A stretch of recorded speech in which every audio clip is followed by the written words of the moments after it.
연방 대법원이 펜실베니아주 법원, 그것도 항소법원에서 나왔던 판결을 무효화한다라는 또 판결을 또 내놨습니다. 그러니까 지금 펜실베니아주에 있었던 순회 항소법원의 판결을 뒤집은 것인데 어떤 내용이냐면요. 우편투표 용지가 왔을 때 우편투표 용지에 원래는 날짜 소인이 찍혀져 있어야 하는 것이죠. 우편투표니까. 근데 날짜가 없는 경우, 날짜 표시가 안 돼 있는 경우 이것을 개표해야 되느냐 말아야 되느냐 이 논란이 좀 있었습니다.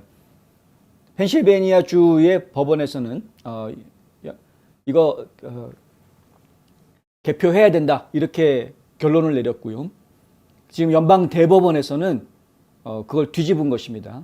개표할 수가 없다라는 것이죠. 날짜가 없는 우체국 소인이 없다라든가 여러 가지 이유가 있어서 하여간 날짜가 없는 것인데 날짜가 없다라는 것은 사실은 그것이 부정의 요소가 의심이 되는 그러한 상황이 아니냐 해가지고 이 선거 청렴성을 주장하는 많은 분들이 이거 문제 있는 거다라는 지적을 했었는데 항소법원에서는 이 지적을 무시하고 그냥 행정가들 편의를 봐주었던 결론을 내렸었던 것을 지금 연방 대법원에서 바로잡는 그런 겁니다. 지난 5월에 연방 순회항소법원이 2021년 제커리 코원 판사의 선거 관련 소송에서 반환 봉투에 필요한 날짜가 없는 우표 투표용지 257장을 집계해라. 그것도 포함시켜라라고 이제 명령을 했었는데 요번에 지금 대법원에서는 그걸 뒤집은 거죠. 당시에 포함시켜라라는 판결을 내렸을 때에는 날짜 요건이 중요하지 않다라는 입장을 내놓았었습니다. 법원에서. 날짜 부재로 기존에 따로 정해져 있던 투표용지를 배제할 이유가 없다라는 것이죠. 날짜가 없다고 해서 이미 그 투표용지는 특정 유권자한테 간 것이기 때문에 반송돼서 돌아온 것을 가지고 문제시할 필요가 없다.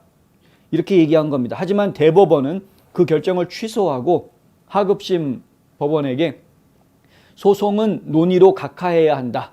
이렇게 논외로 각하해야 된다. 이렇게 결정합니다. 이번 결정이 선거 결과에는 영향을 주지는 않습니다. 257장밖에 되지 않기 때문에. 하지만은 이러한 논란이 앞으로 계속해서 발생할 수 있기 때문에 어떤 논란의 종지부를 찍는다라는 점에서는 중요할 것 같습니다. 하급심 판결에서 패소한 소송이 변호사 조슈아 보스, 원래는 이제 이 투표용지가 개수되면 안 된다라고 주장했던 변호사였죠.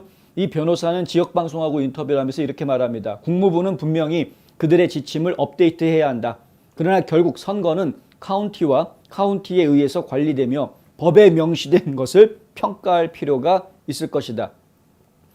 왜냐하면 현재 우리 웹사이트에서 보면 현재 지침은 카운티에서 날짜가 누락됐거나 날짜가 잘못된 투표용지를 개수할 수 있도록 하고 있기 때문이다 라는 거죠. 대법원에서 일어난 일에 대한 영향에 대해서 더 이상 언급할 수는 없다. 하지만 내가 말할 수 있는 것은 우리가 필요에 따라 지침을 평가하고 업데이트할 것이라는 점이다. 이게 무슨 얘기냐면요. 그동안에는 이제 날짜가 없더라도 개표해라 라고 판결을 나왔었는데 이번에 대법원에서 그걸 바꾸었으니까 그러면은 날짜가 없는 것은 개표하면 안 되는 것으로 규정이 바뀌게 된다라는 이야기죠. 근데 그 해당 규정은 지금 요번 소송의 직접 1차적인 직접 대상자인 주 국무부에만 해당되는 것이 아니라 실제로 일선에서 선거를 다루고 있는 카운티, 이 모든 선거는 카운티 선거관리위원회가 가장 중요합니다.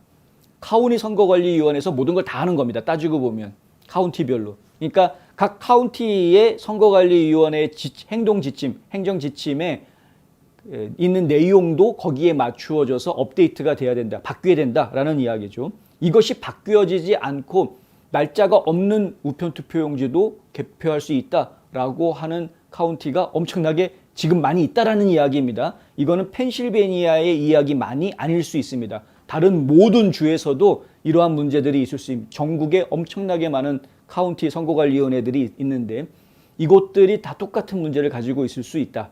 결국에는 이번 판결은 연방 대법원이 내린 판결이기 때문에 단순하게 펜실베니아 주에서만 신경 쓸 문제가 아니라 지금 전국적으로 우리 카운티에서도 혹시 부재자 투표라든가 우편 투표를 이렇게 말도 안 되는 날짜도 있지도 않은 걸 갖다가 개표해가지고 포함시킬 수 있게끔 규정이 되어 있는 게 아니냐 확인을 좀 하셔야 될 필요가 있는 것이고요.